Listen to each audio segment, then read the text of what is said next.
মিয়াক অসমৰ পৰা খেদিব পাৰিব নেকি? ইম্পচিবল। কেতিয়াও মানুহে মানুহক খেদিব নোৱাৰে। এইখন অসমত যিসকলে অসমীয়া কথা কয় সেইসকলে হ'ল অসমীয়া।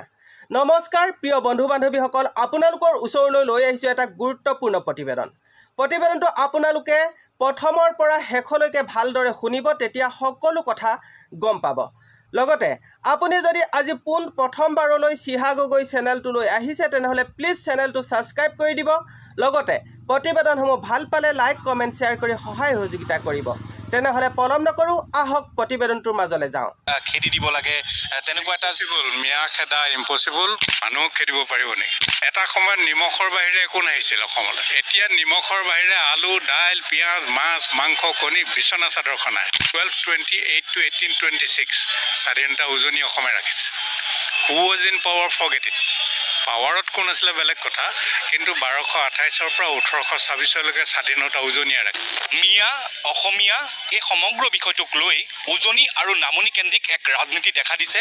এই সমগ্ৰ বিষয়টোক লৈ কিছু সময় এই মুহূৰ্তত মুহূৰ্ত অসম বিধানসভা চৌহদত উপস্থিত আছে ৰাজ্যৰ বিশিষ্ট শিক্ষাবিদ ডক্টৰ দয়ানন্দ বৰগোহাঁই। ছাৰ, আপোনাক স্বাগতম জনাইছোঁ টাইম এইটত। আৰু এই সমগ্ৰ বিষয়টোক লৈ কি ক'ব বিচাৰিব, যিহেতু উজনি নামনি মিয়া আৰু অসমীয়া এই চাৰিটা বা দুটা বস্তুক বা বিষয়ক লৈ খুব এটা ৰাজনৈতিক এটা গৰম দামাউমা পৰিৱেশ এটা দেখা গৈছে, কি ক'ব বিচাৰিব?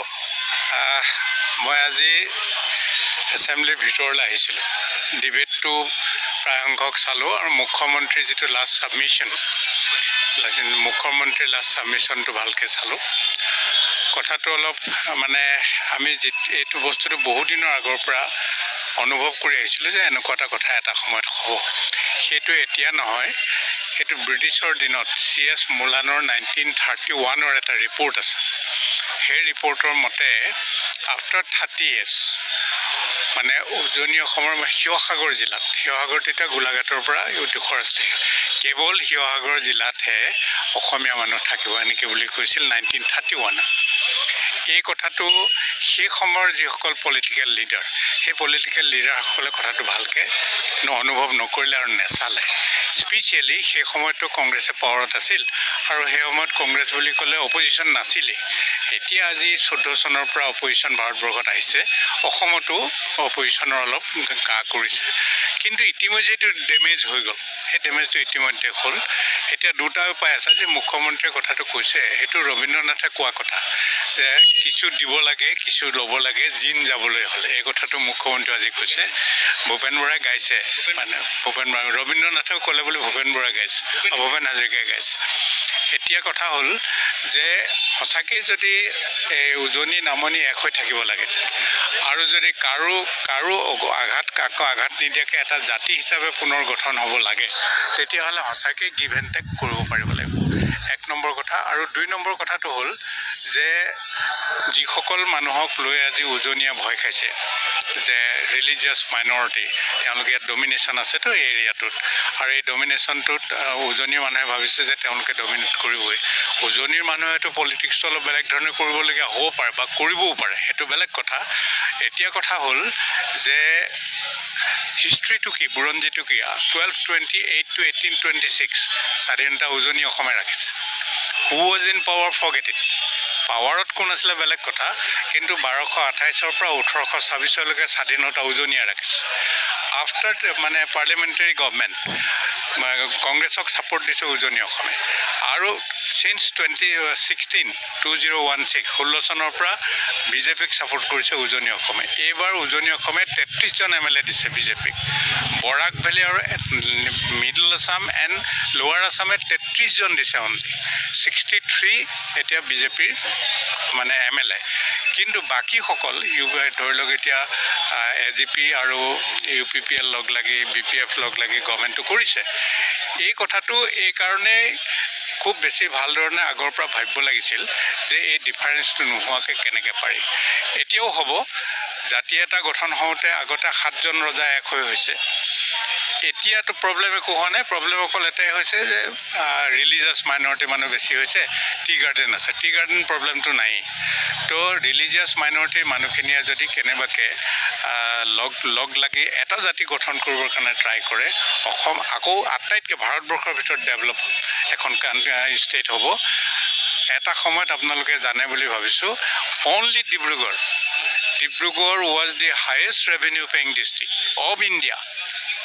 ডিব্ৰুগড় এটা সময়ত ব্ৰিটিছৰ দিনত হায়েষ্ট ৰেভিনিউ পেইং ডিষ্ট্ৰিক্ট আছে। হাউ এতিয়াও সেই কথাটো আমি অনুভৱ কৰিলে গিভ এণ্ড টেকেৰে যদি যোৱা যায় তেতিয়া এটা নতুন জাতি হ'ব, যিটো জাতি সমগ্ৰ ভাৰতবৰ্ষৰ অন্য ষ্টেটে নোৱাৰিব। সামগ্ৰিকভাৱে মিয়া কোন বা অসমীয়া খিলঞ্জীয়াৰ সংজ্ঞা বা ডেফিনেশ্যন যিহেতু এতিয়ালৈকে ওলোৱা নাই বা বহু সময়ত বিভিন্ন ধৰণৰ প্ৰশ্ন হয়, ইয়াৰে প্ৰাক্তন অধ্যক্ষ বিধানসভাৰ প্ৰণৱ গগৈৰ নেতৃত্বত যিখন কমিটি হৈছিলে এই সামগ্ৰিক আপুনি জানে এতিয়ালৈকে যিহেতু সংজ্ঞা ওলোৱা নাই, গতিকে অসমীয়া কোন এই বিষয়টোক লৈ কিন্তু বিভিন্ন সময়ত প্ৰশ্ন হয়। অসমীয়া, বিহাৰী, ৰাজস্থানী এই গোটেই কথাবোৰ ভাষাভিত্তিক হৈছিল আৰু অসমকো অসমীয়া ভাষা মানে ইয়াৰ ৰাজ্য ভাষা কৰি এইটো ভাষাভিত্তিক এটা ব্যৱস্থা কৰা হৈছিল। সেইকাৰণে অসমীয়া ভাষা কোৱা মানুহখিনিৰ যোগেদিয়ে এটা অসমীয়া সংজ্ঞা আনিবলৈ যত্ন কৰা হৈছিল আৰু তাতোতকৈ ডাঙৰ কথা এটা ট্ৰাই কৰা হৈছিল যে সেই প্ৰণৱ গগৈৰ কথাটো মই কৈছোঁ, তেওঁ এটা সমাধান আনিব খুজিছিল 1951টো আনি, সেইটো বৰ বেলেগ কথা। অসমীয়া ভাষা কোৱা মানুহখিনি অসমীয়া বুলি যদি লৈ লয় তেতিয়াহ'লে এইটো বেলেগ কথা হ'ব, কিন্তু বৰাকেতো অসমীয়া নকয়, এনে কথাটো কৈছোঁ। তো সেইকাৰণে যদি অসমীয়া ভাষা কোৱা মানুহখিনিয়ে অসমীয়া এইটো ধৰে তেতিয়াহ'লে সংজ্ঞাটো উলিয়াব পাৰিব, নহ'লে নোৱাৰে সংজ্ঞাটো। অসমীয়া যিসকল মানুহে অসমীয়া ভাষা নিজৰ মাতৃভাষা বুলি কৈছে সেইসকল অসমীয়া এই বুলি যদি ধৰিব পাৰে তেতিয়া হ'ব।